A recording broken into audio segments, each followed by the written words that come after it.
Allah menciptakan mati dan hidup untuk menuji kalian. Siapa di antaramu sebaik-baik amal, bukan sebanyak amal. Allah tidak minta tahajud sepanjang malam. Bisa 2 rakaat tutup witir, sudah tahajud itu. Tahajud tidak harus 8 rakaat, tidak harus sunnah hajat, sunnah wudu, sunnah taubat, sunnah apa lagi. 2 rakaat tutup witir, sudah tutup, selesai. Ahli witir, ahli tahajud, sudah cukup.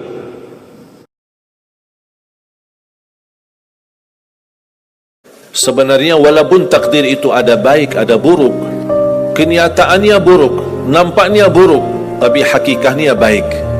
Tapi kapan kita bisa tahu takdir yang buruk ini bisa menjadi baik bagi kita? Belum tentu sesaat terjadi ujian itu. Bisa jadi belakangan, bahkan bisa menjadi sekian lama baru kita tahu dan sadar ternyata takdir itu baik bagi kita. Sebenarnya kalau kita tahu rahasia takdir, apapun yang akan terjadi kita tidak ada kekhawatiran, karena kita tahu sesudah ujian ini pasti ada sesuatu kebaikan. Dan yakini Bapak Ibu, Allah subhanahu wa ta'ala maha baik.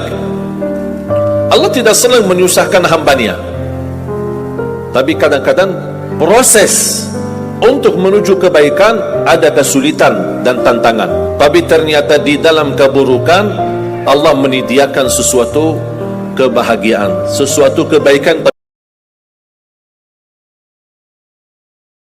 Selain taubat, salah satu yang menolak bala dan mengangkat bala adalah sedekah.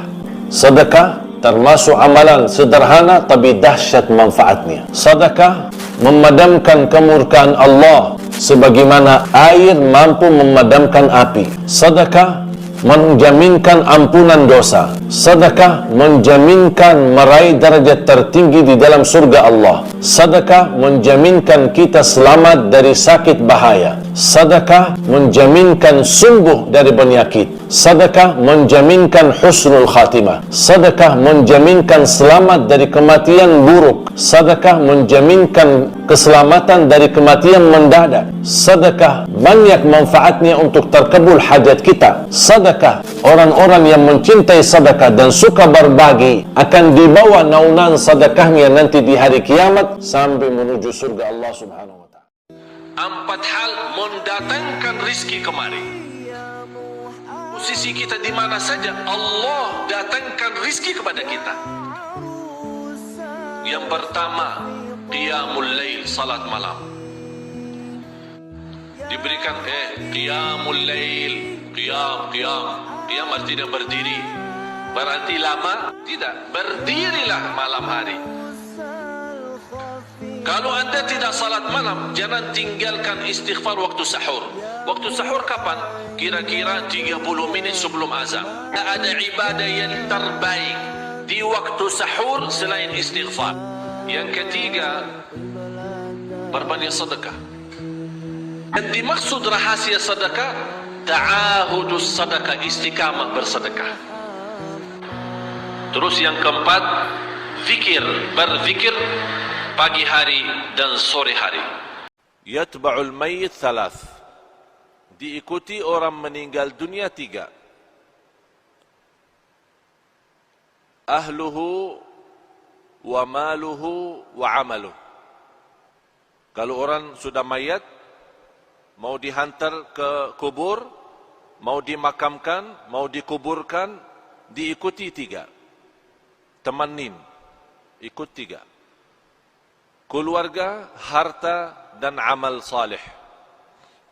Begitu mereka sudah dikuburkan, sudah ditanamkan, kata Rasulullah, pulang 2,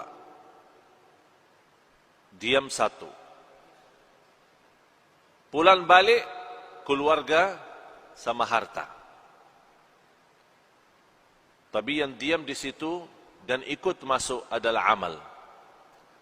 Amal salih maupun amal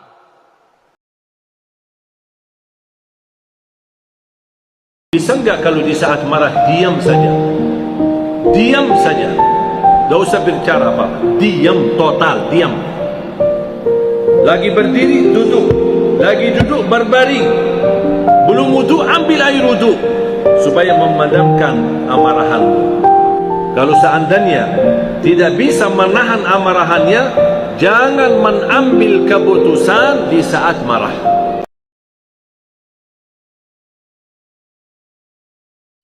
Saya kasih amalan.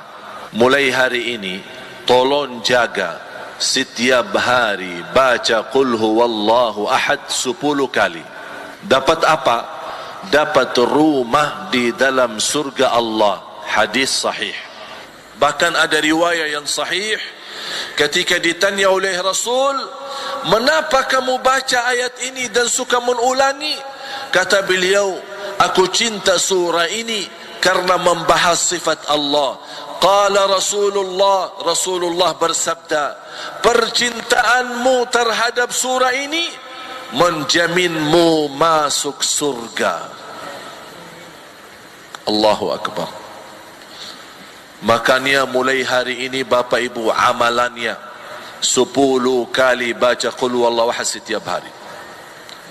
Tidak harus di masjid, boleh di jalan, naik motor, jalan kaki, dimanapun. Rasulullah bersabda, barang siapa yang mengucapkan Alhamdulillah 100 kali, Alhamdulillah saja 100 kali, sebelum terbit matahari di pagi hari dan sebelum tenggelam matahari di sore hari, pahalanya apa? Seperti orang bersedekah 100 kuda perang fi sabilillah.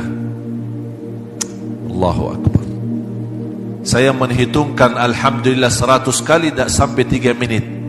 Tapi dengan ucapan Alhamdulillah saja 100 kali, tidak melebihi 3 atau 4 minit, kita mendapatkan nilai sedekah 100 kuda fi sabilillah. Hadis sahih. Kalau Allah berikan karunia, nikmat, pertama kita lupa bersyukur.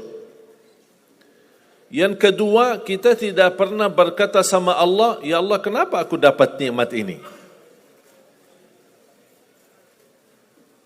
Tapi sebaliknya, kalau kita diuji oleh Allah, kita kurang sabar dan kita bertanya sama Allah, "Ya Allah, kenapa saya diuji?"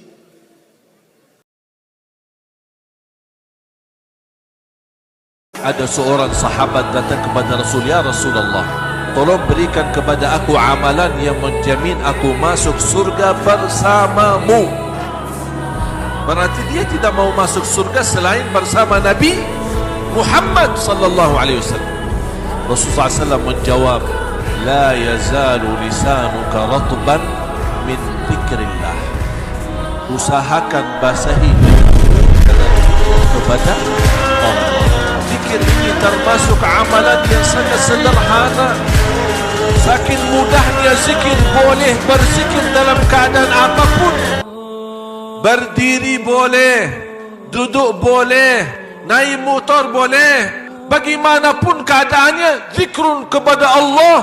Bahkan seluruh amal ibadah Islam tujuannya untuk mengagungkan dan membesarkan nama Allah. Jadi siapapun yang punya masalah, maka solusinya adalah sholat subuh.